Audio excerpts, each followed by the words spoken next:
Bonjour les scorpions et bienvenue pour votre tirage hebdomadaire du 5 au 11 février. Pour ceux qui ne me connaissent pas, si vous avez apprécié ce tirage, vous pouvez bien évidemment vous abonner, vous savez comment cela fonctionne. Alors, pour ceux qui sont déjà abonnés, vous avez l'habitude donc de mes tirages hebdomadaires qui changent toutes les semaines parce que j'aime la diversité. Il y a ceux qui sont mensuels qui, on va dire, ont toujours le même socle, la même base, mais ceux pour la semaine changent. Voilà, ça c'est le petit message. Alors, on commence avec l'ambiance principale ici. Et l'ambiance principale, on a quand même trahison. Alors on va essayer de découvrir pourquoi, mais on va regarder qu'est-ce que c'est. Ça peut être une trahison à soi-même, on va voir. Alors, à côté, c'est l'oracle de Brocéliande. On a le châtaignier. Qu'est-ce que cela peut nous inspirer? La trahison et le châtaignier. Alors, dans les traditions celtes, le châtaignier représentait l'honnêteté, la franchise. Pour vous, ce sont des valeurs fondamentales si le châtaignier apparaît. Si vous avez la trahison, c'est que quelqu'un n'a pas été franc avec vous. Quelqu'un n'a pas été honnête. Et vous ne supportez pas. Alors, on va regarder donc maintenant l'enfant intérieur. Alors, pour l'enfant intérieur, j'ai pays imaginaire, l'horloge qui tourne et la tristesse. D'accord. J'ai ce sentiment, alors, l'enfant intérieur, c'est important de l'avoir, puisque quand on a notre enfant intérieur, on peut retrouver ce qui nous rend heureux.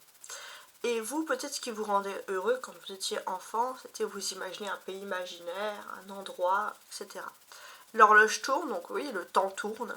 Maintenant, c'est fini, c'est dans le passé. Vous avez oublié depuis longtemps un endroit qui peut vous faire rêver. Je sais pas, vous avez vu un endroit à la télé petit, puis vous vous imaginez, je sais pas, une île, et puis vous vous imaginez petit que vous jouiez, vous étiez sur cette île, par exemple. Ça remonte vraiment à la petite enfance. Et c'est un exemple, mais par exemple, voilà, on voit que le temps tourne.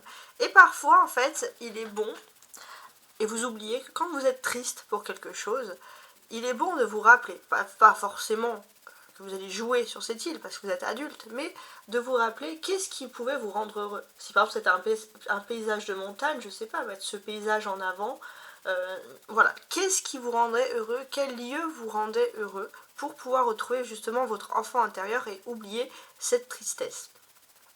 Peut-être une tristesse qui peut apparaître à cause d'une trahison. Voilà, donc là c'est un conseil en fait que vous donne les cartes. Alors, maintenant on va regarder les aspects pratiques avec la vie professionnelle. On a la tour.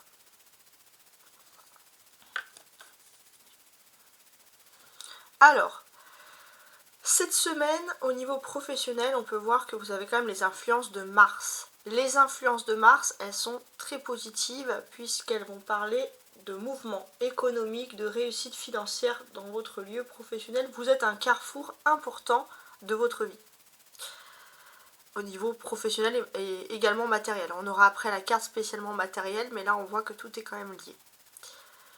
D'une manière générale aussi, on sent que vous êtes dans l'analyse.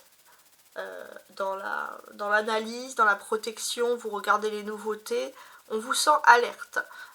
Vous n'êtes pas du tout endormi, en tout cas au niveau professionnel, et ça va vous réussir. Alors, on va regarder l'aspect matériel, on en avait un peu parlé. Alors, on a l'impératrice. Avec les aspects de Vénus, vous aurez envie de dépenser un petit peu pour vous mettre sur votre 31. Vous achetez des beaux vêtements pour une grande occasion cette semaine. Voilà, donc ça, il y a quelque chose qui ressort ici comme ça. Sinon, d'une certaine manière générale, avec l'impératrice, on pourrait voir qu'au niveau matériel, vous pourriez avoir une petite prime supplémentaire. C'est quelque chose voilà, qui pourrait vous aider justement à maintenir un projet, à faire un projet, voilà, un déplacement, etc. Donc c'est quand même quelque chose d'agréable. Alors, on regarde maintenant l'amour et les émotions avec le petit Lenormand. On a le temps qui ressort souvent. Le temps pour vous est important. Vous allez être chronométré. Vous avez un chronomètre dans la tête, les scorpions. Ok. On a la loupe. Un oiseau. Vous. Et la tour. En amour, on sent que vous sortez de votre réserve. Vous êtes habituellement réservé, mais là, vous avez besoin de discuter pour parler de choses qui peuvent vous préoccuper. Donc, on sent que vous n'allez pas parler pour rien, vous allez vraiment parler pour avoir des réponses claires et nettes.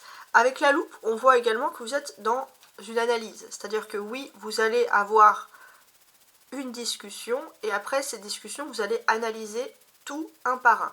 Vous avez un esprit analytique de façon générale, que ce soit au niveau professionnel, mais également dans l'amour. C'est un esprit analytique qui ressort.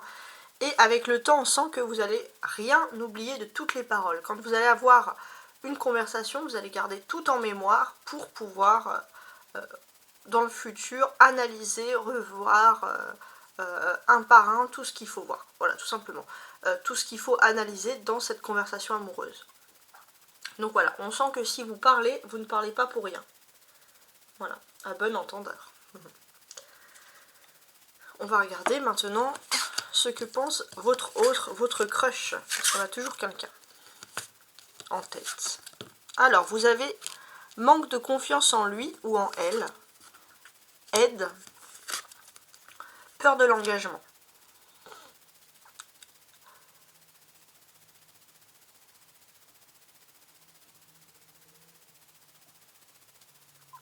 On sent que votre autre manque de confiance en lui ou en elle, que ce soit physique ou intellectuel, voilà. Il y a cette personne voilà, qui manque terriblement de confiance. Et ce que l'on pourrait sentir aussi, c'est qu'il y a un peu un effet miroir. Vous pourriez être complexé par les mêmes choses tous les deux. Mais ce qui est important, c'est que le fait de parler, le fait d'être ensemble, cela pourrait vous aider, autant vous que l'autre. Donc on peut parler d'une entraide mutuelle. On sent que votre autre a peur de l'engagement. Alors vous qui par contre êtes chronométré, vous avez tout en tête, vous avez un planning, la personne en face de vous c'est le contraire. Elle a du mal à tout gérer, tout son planning, etc. Et j'ai l'impression qu'il pourrait avoir un travail commun. Vous pourriez aider cette personne et cette personne pourrait vous aider à reprendre confiance en vous. Voilà, on pourrait voir un partenariat et vous, ça serait l'amour parfait parce que vous, ce que vous préférez le plus, c'est le partenariat. Si vous êtes déjà en couple, sachez voilà, que votre autre a besoin de vous pour on va dire, votre esprit analytique et vous avez besoin de votre autre pour reprendre confiance. Voilà, tout simplement. Donc c'est quand même très précis. Mais on a ce côté, les scorpions, même l'amour est géré de façon très professionnelle, en partenariat. Et vous, c'est ce qui pourrait, bien évidemment, le plus vous plaire ici. On sent malgré tout qu'il y a une réserve. Que ce soit au professionnel comme au sentimental, vous ne parlez pas pour rien dire, mais vous analysez tout. Et ça, c'est vraiment votre point fort cette semaine. Au revoir.